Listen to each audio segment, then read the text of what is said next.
I'm going to introduce our next speaker, Dr. Lauren Collins. She's a board certified therapist. She graduated from Howard University. She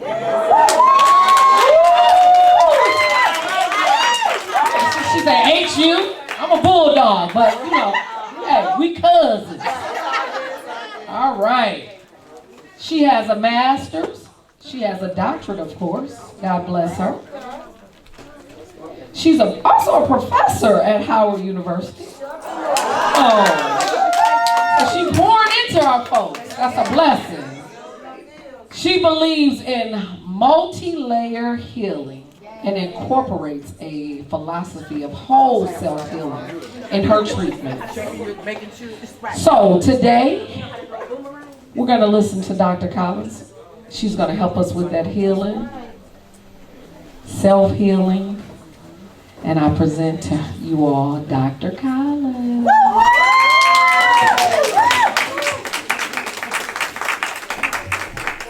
Hi everyone. I'm so glad to be here. I love the Cheddar House of Kate, and so thank you for having me here. I appreciate you. You can cut the backlights on though, because I don't want y'all going to sleep on me. We just ate, you know. It's hard in the dark when we just ate. So yeah. So my doctor's in physical therapy, so I'm a physical therapist. So just to kind of let you all know that. So today we're just going to talk a little bit about trauma. We're going to talk a little bit about how COVID-19 affected the Black communities and the trauma from that. We're going to talk about our bodies.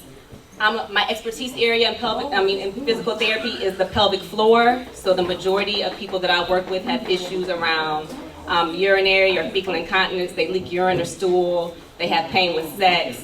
They have gut issues, low back, hip, thigh pain, those types of issues. So that's my expertise area. And then we're going to talk about healing. And so I already had the beautiful introduction, but this is just a little bit about me. I got my master's in PT from Howard in '98. I got my transitional DPT, my doctorate in 2020. I also have certified something called lymphedema. I've been doing pelvic health since 2008. I also am a trained first responder for survivors of sexual assault, so an advocate for survivors of sexual assault. I also have my own nonprofit called Lauren H. Collins Wellness, and with my nonprofit, we provide free physical therapy services and other complementary healing services like Reiki, yoga, auricular acupuncture, art, and dance therapy to Black survivors of domestic violence and sexual assault in various clinics around the country over the course of the year. So that's what my nonprofit does as well. And so this is a lot to read. I don't want you all to read it all, but I want you to understand why it's important that we have these discussions. In like one study, there was a significantly higher occurrence of physical disease in patients who have multiple victimizations. And so there's just a higher occurrence of pathologies or of diseases, of dysfunctions in people who undergo traumatic events such as domestic violence, child victimization, and sexual assault.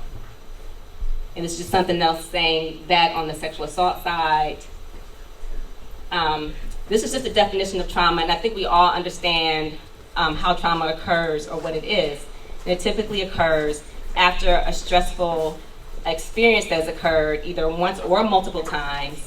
And this can be emotional, physical, it can be cognitive, it can be spiritual, it can occur in all types of a person's well-being. And what we know about trauma and why something becomes traumatic is because it overwhelms our ability to cope. So stressful things happen to people all the time. It becomes traumatic when it becomes too much and we aren't able to cope, right? And so how do we help our bodies? How do we help integrate back into our bodies and heal ourselves? And that's what we're going to talk a little bit more about as I go on. The other interesting thing too is that any exposure to trauma leaves someone almost 3 times more likely to have a physical dysfunction occur, to have a physical experience occur. And so this is another reason why it's even more important to address these things in survivors. And then add on that being a Black person, and so then you have the stressors of racism and systemic and institutionalized racism that are on us as well, and individualized racism that are on us as well. And that all accumulates to have this almost, it can be detrimental effect on our bodies. There are 4 types of trauma response, and I do want you all to understand this. So the 4 types of trauma response are the fight, flight, freeze, and appease. And with the fight or flight ones, that one is really more the part of your nervous system that ramps you up. A tiger is running for you, and you gotta run away quick, right? That's that ramped up one. Yeah. The freeze response is actually the other part of your nervous system that helps to shut everything down when the fight and flight don't work, right? So that's another part of your nervous system that shuts everything down so you can survive. And then we have the appease, which also happens after all of these don't work, so you can stay safe. You're appeasing whoever the perpetrator is, so that you can stay safe.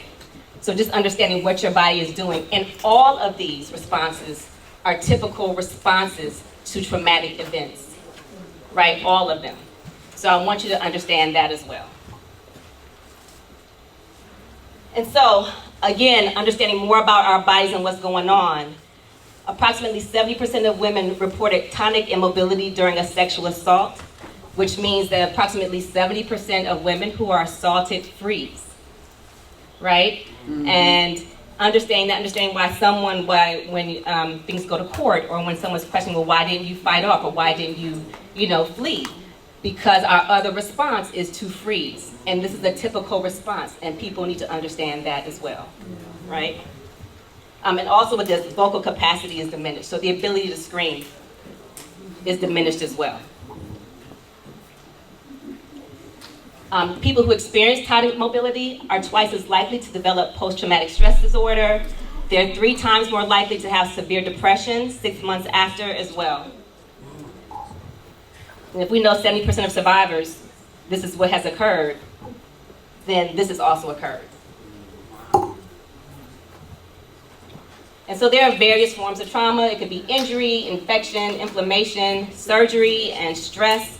So emotional traumas, all of those things are things that can become traumatic for us. And then looking at long-term COVID in the Black community. So we have all these other traumas that have occurred, right? And now we have COVID that's occurred. And they say COVID's done, that's what we're hearing, but it's not, because long-term COVID, because COVID in and of itself affected Black communities disproportionately, so long-term COVID has now come in disproportionately as well in terms of our resources, our access to the healthcare system, where our access to medicines, all of those things are affected in our ability to be able to respond to long-term COVID. These are just talking about some case studies. But the basic takeaways were, among Black people, we need to follow up, follow up and guidance and recommendations from our practitioners when we get it. Our primary care physicians need more education on long-term COVID. What we're learning is that they didn't know enough, and they're still trying to figure it out. And so we have to let them know what our symptoms are when we go to them. As Black patients, we face racial barriers, which we already talked about. And then what we need is standardized care and a comprehensive support system. And so being advocates for ourselves in these spaces is really what we need to start being more aware of. The resources need to be brought to us, so that is one thing. But then when we are there and when we are in front of our primary care physicians or our healthcare providers, then we need to let them know this is what we need, right? Because if we don't tell them, then they won't do anything. And most studies and most research is done on white people. So we got to speak up and we got to let them know. Absolutely. So this is just some signs and symptoms of long-term COVID: fatigue, pneumonia, body pains, headache, blood clots, and multi-system inflammatory syndromes. So that can be down. I want y'all to make a okay? All right.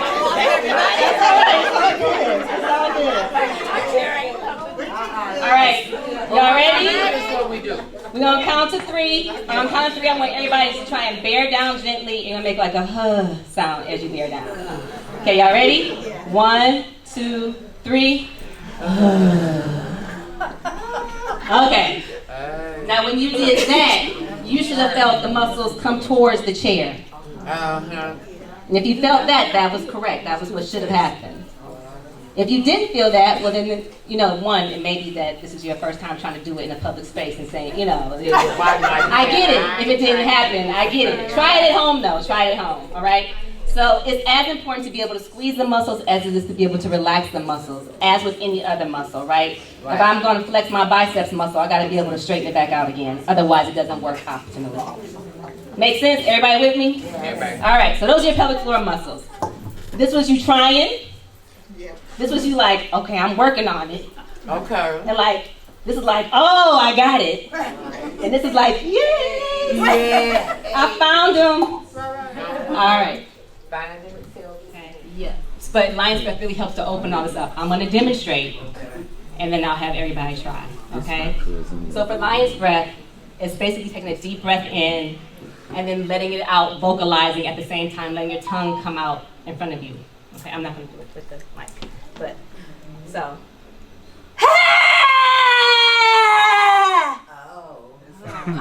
Okay. All right.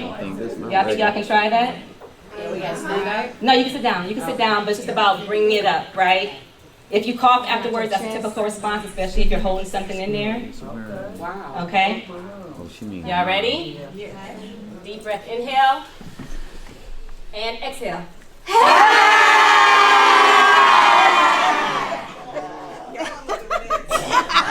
How that feel?